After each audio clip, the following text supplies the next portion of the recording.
Hello दोस्तों।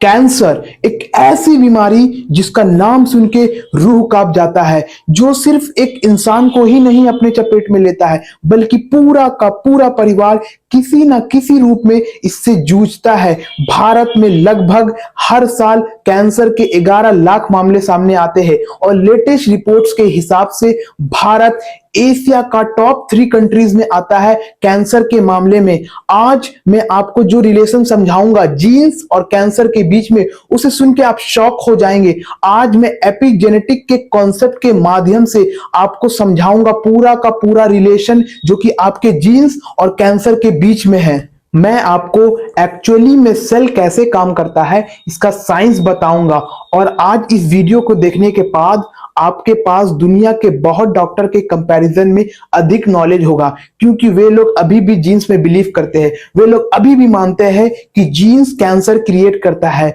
और आपके बॉडी का हर सेल के अंदर माइनस वोल्टेज और बाहर पॉजिटिव वोल्टेज होता है। और आपके बॉडी का हर सेल, हर लिविंग सेल एक बैटरी है जिसमें लगभग 1.4 वोल्ट इलेक्ट्रिसिटी होता है, और आपका बॉडी टोटल 50 ट्रिलियन सेल से बना हुआ है, यानी लगभग 50 लाख करोड़ सेल से बना हुआ है। तो 50 लाख करोड़ को मल्टीप्लाई कर दीजिए 1.4 वोल्ट से, तो total 70 lakh crore volt of electricity आपके बॉडी के अंदर है। और ट्रेनिंग और मेडिटेशन के माध्यम से, के हेल्प से आप इस एनर्जी पे फोकस कर सकते हैं, जिसे चाय कहा जा सकता है। और इस एनर्जी को आप यूज कर सकते हैं हीलिंग के लिए, कोई भी तरह का डिजीज से हील करने के लिए। खुद आपके बॉडी में पहले से ही हर फंक्शन प्रेजेंट है हर सेल के अंदर। जैसा कि आप लोगों ने सुना होगा, आपके टीचर्स, आपके माँ बाप बोलते हैं कि बेटा कोई ऐसा काम नहीं है जो आप नहीं कर सकते।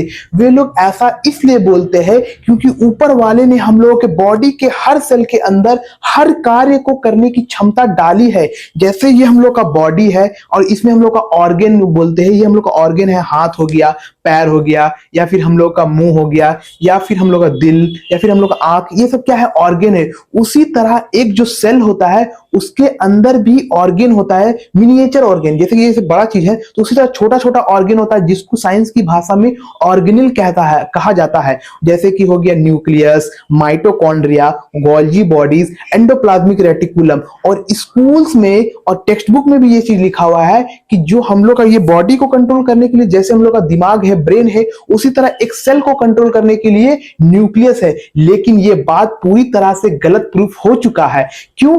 क्योंकि आप सोच के देखिए, जैसे कि ये हम लोग का बॉडी है, हम लोग चाहते हैं एक नया इंसान को, एक नया बच्चा को जन्म देना, तो हम लोग किस चीज का यूज करते हैं? तो हम लोग जिस चीज का यूज करते हैं वो है सेक्स ऑर्गन, और सेक्स ऑर्गन को साइंस की भाषा में गोनाड्स कहा जाता है। उसी तरह एक सेल के अंदर जो न्यूक्लियस है वो उस सेल का गोनाड है। वो रिप्रोडक्शन, वो जो न्यूक्लियस है वो रिप्रोडक्शन को करवा के वो सेल के जैसा एक और सेल को जन्म देता है। तो बॉडी मेनली दो चीज से बना हुआ है। एक तो ये फिजिकल स्ट्रक्चर आपको दिख रहा है जो कि प्रोटीन है, और दूसरा हम लोग का दिमाग जो सिग्नल को भेजता है वो सिग्नल, यानी एक प्रोटीन और दूसरा सिग्नल। ये बस दो चीज है। इसीलिए आप लोगों ने देखा होगा जब कोई इंसान मर जाता है, यानी उसकी डेथ हो जाती है, तो क्या होता है? उसका प्रोटीन का बॉडी तो वैसा का वैसा ही रहता है।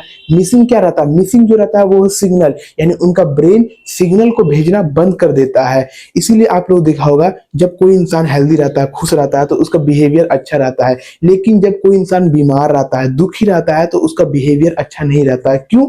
बीमारी का कारण क्या हो सकता है? बीमारी का सिर्फ दो कारण हो सकता है, या तो ये प्रोटीन का जो स्ट्रक्चर है वो खराब है, या तो उनके दिमाग जो सिग्नल भेज रहा है वो सिग्नल खराब है। जिन लोगों में प्रोटीन खराब पाया जाता है उन लोगों में जन्म से ही बीमारी देखने को मिलता है, यानी जब वो लोग पैदा होते हैं तब से ही उन लोगों में काफी ज्यादा बीमारियां हो जाती है। जैसा कि आप लोगों ने स्टीफन हॉकिंस का नाम सुना होगा, या फिर आप इस पिक्चर में देख सकते हैं, इन सभी लोगों को जन्म से ही बीमारी था, यानी उन लोगों में डिफेक्टिव जीन पाया गया था।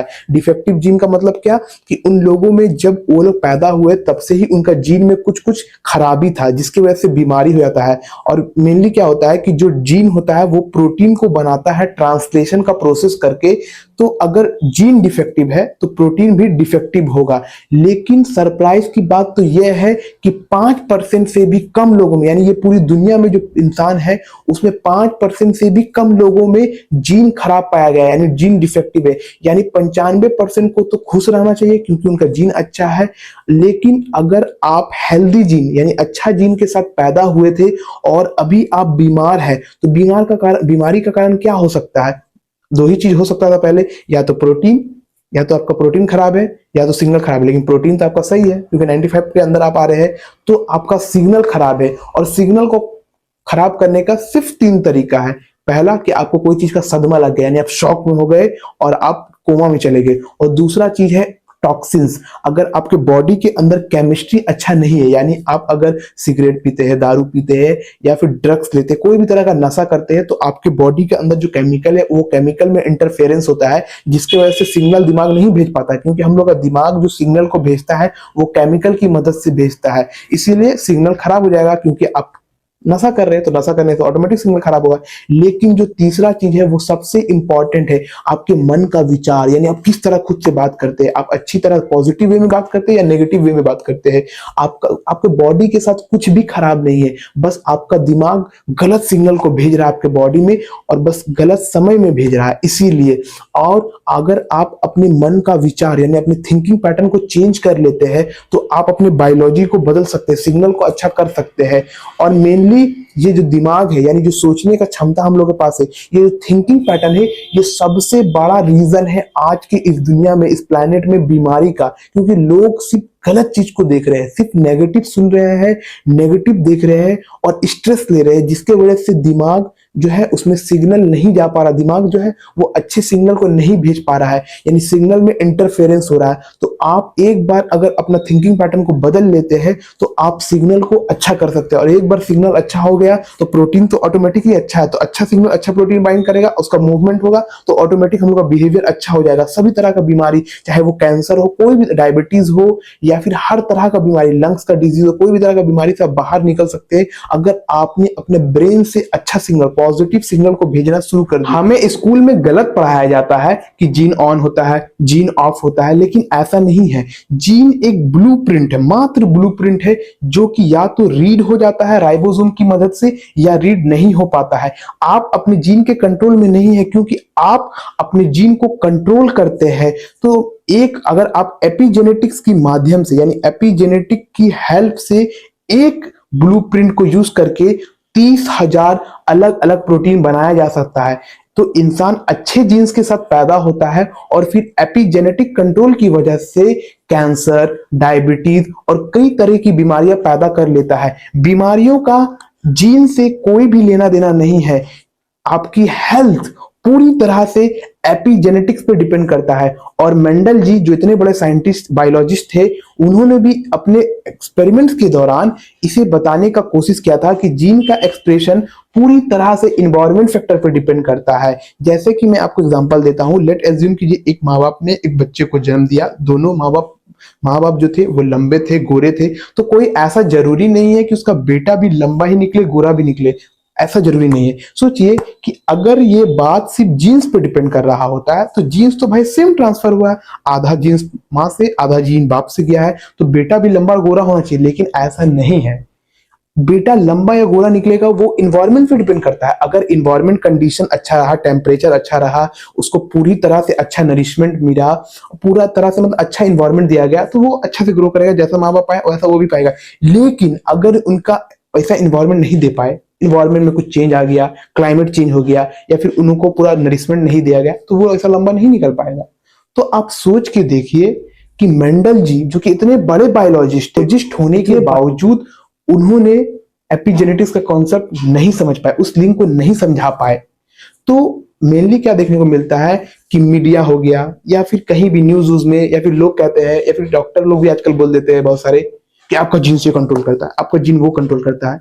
भाई जीन्स कोई चीज को कंट्रोल ही नहीं करता है। सोचिए, जीन्स कंट्रोल करता है क्या? जीन्स नहीं कंट्रोल करता है। आपका हेल्थ पूरी तरह से एपिजेनेटिक पर डिपेंड करता है। और लोग को बताता है, जैसे डॉक्टर ही बोलते हैं कि आपका जीन्स खराब है, यानी अगर आपको बीमारी हुआ तो बच्चा को भी हो सकता है, ट्रांसफर हो सकता है पेरेंट से। तो फिर उसका घर आ जाते हैं लोग, अरे भाई मेरे माँ बाप को, दादा दादी को कौन सा बीमारी था हमको क्या पता, और वो जीन से ट्रांसफर हो रहा है तो मेरे को भी हो जाएगा, ऐसा होना चाहिए। लेकिन ऐसा नहीं होता है, क्यों? और ग्रेग बर्डन ने इस बात को समझाने के लिए कहा था कि अगर आप बीमारी की तलाश करते हैं या फिर आप बीमारी के बारे में सोचते हैं तो आप बीमारी को पैदा कर सकते हैं एपिजेनेटिक्स के माध्यम से, क्योंकि दिमाग को तो पता है ये नहीं है कि जीन की वजह से हो रहा है या फिर सोचने की, अगर आप सिर्फ सोचेंगे तो आप पैदा कर सकते हैं। ये तो साइंस है भाई। और सर्वे में ये पता चला है कि 95% से भी ज्यादा कैंसर म्यूटेंट जीन यानी जीन में बदलाव की वजह से नहीं होता है, बल्कि एपिजेनेटिक कंट्रोल की वजह से होता है। लेकिन डिफरेंस ये है कि आप किसी भी वक्त अपने एपिजेनेटिक्स को कंट्रोल कर सकते हैं। अगर आप अपनी अंडरस्टैंडिंग को बदलते हैं, अपने थिंकिंग पैटर्न्स को बदलते हैं, तो आप अपने जीन्स के रीडिंग को बदल सकते हैं। आप लोगों ने देखा होगा, डॉक्टर्स लोग कहते हैं, अगर डॉक्टर्स लोग आपको कहे कि आपको कोई बीमारी होने वाली है और आप उस डॉक्टर पे बिलीव कर लेते हैं, क्योंकि आप सोचते हैं वो डॉक्टर है, वो लोगों को बस साइंस का नॉलेज है, वो लोग अच्छी जगह से पढ़ के आए हैं तो काफी नॉलेज उन लोगों को, तो आप सिर्फ उस पर अगर बिलीव कर लेते हैं, उसके बाद पे फिर बिलीव कर लेते हैं, तो आप एपिजेनेटिक कंट्रोल की माध्यम से, हेल्प से बीमारी को पैदा कर सकते हैं।